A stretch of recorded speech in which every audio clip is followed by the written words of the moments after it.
সুপ্রিয় দর্শকবৃন্দ, আসসালামু আলাইকুম রহমতুল্লাহি ওয়া বারাকাতুহু। প্রীতি ও শুভেচ্ছা নেবেন, আশা করি সকলেই ভালো আছেন। বিশ্বকাপ নিয়ে রীতিমতো বাংলাদেশকে আলটিমেটাম দিয়ে দিল আইসিসি, অর্থাৎ বাংলাদেশকে এমন একটা অবস্থানে ঠেলে দিল যার অর্থ দাঁড়ায় হয় খেলো নয়তো সরে যাও। তো এই যে এরকম একটা অবস্থানে বাংলাদেশ এলো, এর প্রেক্ষিতে সাংবাদিকরা আজকে আমিনুলকে প্রশ্ন করেছেন যে এখন বাংলাদেশ কি করবে, যেহেতু বাংলাদেশ আগেই জানিয়ে দিয়েছে যে তারা ভারতে খেলবেই না। তো আপনি যদি একদম সিদ্ধান্ততে আপনি বারবার যদি একই কথা বলেন যে আপনি খেলবেনই না, তাহলে তো আপনারা নতুন করে কিছু বলার নেই। আসলে এই সময়টা তিনি কেন চেয়ে নিয়েছেন এটা আসলে আমার জানা নেই।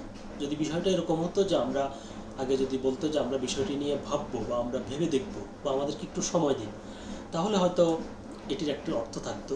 কিন্তু আমি যদি জানিয়েই দিই যে আমি ওখানে খেলবো না বা আমি ওখানে যাব না, তো আমার জন্য বা আমি যেটা চাচ্ছি সেটাও তারা দিচ্ছে না, কিংবা তারা আমাকে বিকল্প কোনো কিছুই দিচ্ছে না, তাহলে আমি আর সময়টা কেন নিলাম?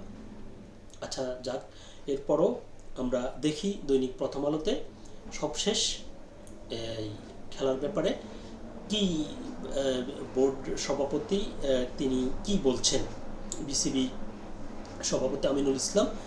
তো দৈনিক প্রথম আলোতে যে খবরটি প্রকাশিত হয়েছে সেখানে শিরোনাম করা হয়েছে, বিশ্বকাপ খেলতে মিরাকলের আশায় বিসিবি সভাপতি।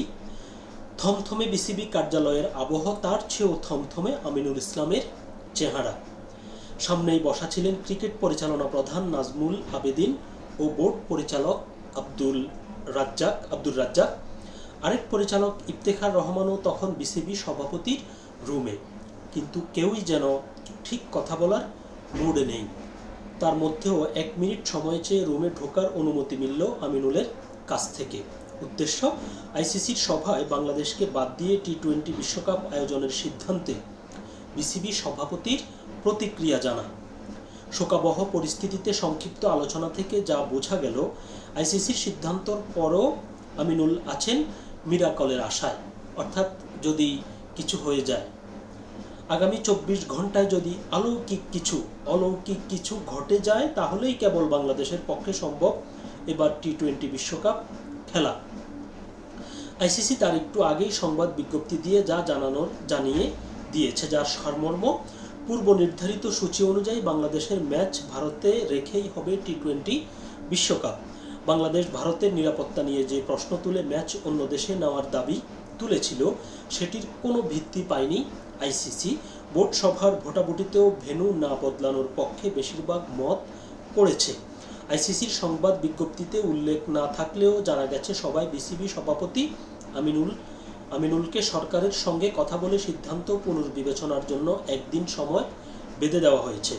প্রথম আলোকে আমিনুল জানিয়েছেন এটাই ঠিক, অর্থাৎ হাতে একদিন সময় আছে। অর্থাৎ যে খবর সব মাধ্যম থেকে প্রকাশিত হচ্ছে একদিনের সময়ের কথা, এটা সঠিক, এটা তিনি স্বীকার করেছেন। এই সময়ের মধ্যে সরকারের সঙ্গে কথা বলে পরবর্তী করণীয় ঠিক করবে বিসিবি। কিন্তু সময় দিলেই কি? বাংলাদেশ তো আগেই একাধিকবার জানিয়েছে নিরাপত্তা শঙ্কার কারণে ভারতে বিশ্বকাপের ম্যাচ খেলবে না। নতুন করে একদিন সময় কি সিদ্ধান্ত বদলাবে? সরকারের একটি সূত্র থেকে জানা গেছে সেরকম সম্ভাবনা নেই। অর্থাৎ সরকারের যে আগের যে অবস্থান, সরকার এখনও সেই অবস্থানেই রয়েছে। যদিও আইসিসি বলেছে যে তোমরা একদিনের মধ্যে সরকারের সাথে কথা বলে আমাদেরকে জানাও তোমরা কি আসবে নাকি আসবে না।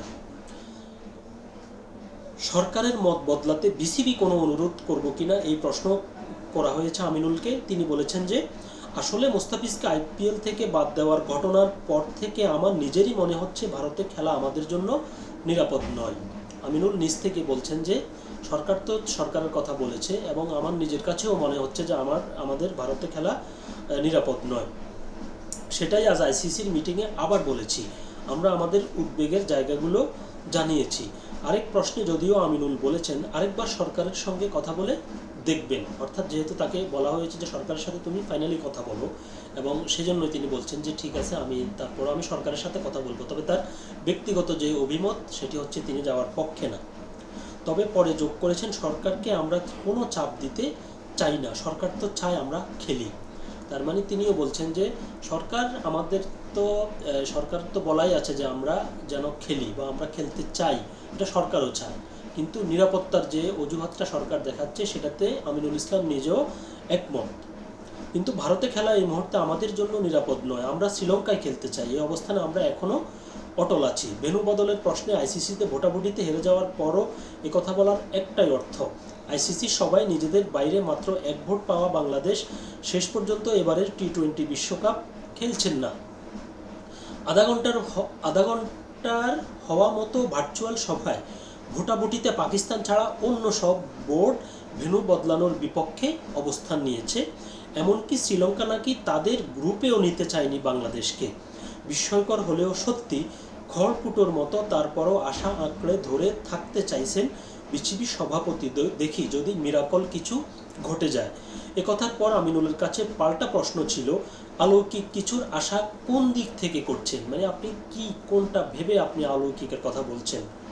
সরকার নাকি আইসিসি? অর্থাৎ এই অলৌকিক যে বিষয়টার কথা আপনি বলছেন, তো এটি কার পক্ষ থেকে এটি হতে পারে? এটি কি আইসিসির পক্ষ থেকে কোনো ধরনের নতুন কোনো অপশন আপনাদেরকে দিতে পারে, নাকি সরকার তার সিদ্ধান্ত পরিবর্তন করতে পারে? ঠিক কার পক্ষ থেকে, মানে কোন দিক থেকে আপনি মিরাকলের আশা করছেন?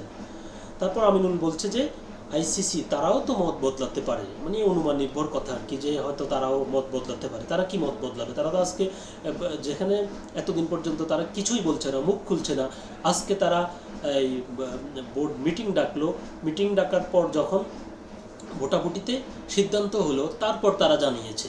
তো তাহলে একদিনের মধ্যে তারা কি আপনাকে আর কি জানাবে? এটা কি কথা বলছে তিনি? আইসিসি তারাও তো মত বদলাতে পারে। সরকারের সিদ্ধান্তের পক্ষে আবারও নিজের সমর্থন জানিয়ে আমিনুল বলেন, সরকার অবশ্যই সব দিক চিন্তা করে সিদ্ধান্ত নেয়।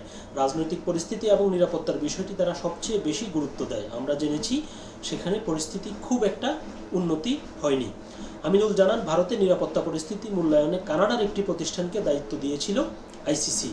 তারা আইসিসিকে জানিয়েছে ভারতে বাংলাদেশের খেলতে বড় কোনো নিরাপত্তা ঝুঁকি নেই। তো এখন প্রশ্ন হচ্ছে, আপনাকে যখন আইসিসি এই কথাটা জানায়, এর আগে যে আপনারা যে জানিয়েছিলেন যে আইসিসি নিরাপত্তা বিভাগ থেকে আপনাদেরকে বলা হয়েছে যে বাংলাদেশের দলের জার্সি পরে গেলে, তারপরে বাংলাদেশের সাপোর্টাররা সেখানে খেলতে গেলে তাদের নিরাপত্তা ঝুঁকি রয়েছে, তো এই কথাটা আপনি সেখানে বললেন না কেন? তো তাহলে আপনাকে কি জানানো হলো? আপনারা আগে আমাদেরকে কি জানিয়েছেন? তার মানে হচ্ছে আইসিসির এখন আজকের যে কথা আর আপনাদের আগের জানানো কথার সাথে তো এটা তো মিলছে না। এই পরিস্থিতিতে আইনি কোনো পদক্ষেপ নেবেন কিনা জানতে চাইলে বিসিবি সভাপতির উত্তর, ভোটাভুটি হওয়ার পর সেই সুযোগ আছে কিনা আমি নিশ্চিত নই। মানে তিনি এখনও ওটি জানেন না যে যদি একবার যে যারা স্থায়ী সদস্য তাদের মধ্যে যদি ভোটাভুটি একটা সিদ্ধান্ত হয় ভোটাভুটিতে, এরপরে আর সেখানে আইনি তাদের বিরুদ্ধে আইনি কিছু করা যায় কিনা এটি তার জানা নেই। আচ্ছা, তাকে এটি তার না জানা থাকতে পারে, এটি স্বাভাবিক। তো এখন যেটি প্রশ্ন সেটি হচ্ছে যে এই যে কানাডিয়ান কোম্পানিকে আইসিসি দায়িত্ব দিল, তারা নিরাপত্তা পর্যবেক্ষণ করলো, তো তারা এখন বলছে যে বাংলাদেশের সেখানে যেতে কোনো ঝুঁকি নাই। তাহলে তো স্বাভাবিকভাবেই প্রশ্ন আসে যে এর আগে আপনারা যেটি বলছিলেন যে আইসিসি নিরাপত্তা বিভাগ থেকে আপনাদেরকে জানানো হয়েছে যে বাংলাদেশ সেখানে যাওয়া ঝুঁকিপূর্ণ, তাহলে এই কথার কি উত্তর? এটার তো কোনো উত্তর আমরা পেলাম না। এবং এটার পাল্টা কাউন্টার আইসিসিকে আপনারা কেন দিলেন না? তার মানে কি দাঁড়াচ্ছে? যে আপনারা আগে আমাদেরকে ভুল বলেছেন, নাকি এখন আপনারা আইসিসির কাছে অসহায় হয়ে গেছেন?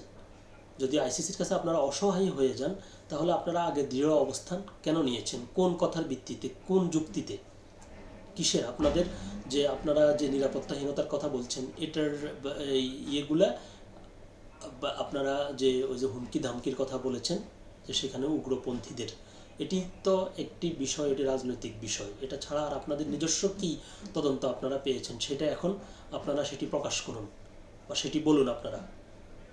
আগে আপনারা কেন আমাদেরকে বিভ্রান্ত করলেন, দেশবাসীকে কেন আপনারা বিভ্রান্ত করলেন? আর সেটা বলে এখন আপনারা আইসিসির একটা যুক্তি বা একটা অবস্থানের বিপক্ষে আপনাদের সেই ফাল্টা যুক্তিটা কোথায়, সে ফাল্টা প্রশ্নটা কোথায় আপনারা কেন সেটা আইসিসির চোখে চোখ রেখে কথা বলতে পারছেন না? খেলা হবে কি হবে না সেটি হচ্ছে অন্য কথা, বাংলাদেশ দল খেলবে নাকি খেলবে না সেটি অন্য বিষয়। কিন্তু আমার প্রশ্নটা হচ্ছে যে যেসব পয়েন্টে আপনারা দাঁড়ানোর কথা ছিল ওই পয়েন্টে কেন আপনারা দাঁড়াবেন না? বিশেষ করে নিরাপত্তার বিষয়টি কেন আপনারা এত দুর্বল, সমস্যাটা কোথায় সেটা আমাদের জানাটা খুবই জরুরি। তো সকলে ভালো থাকবেন, সুস্থ থাকবেন, আল্লাহ হাফেজ।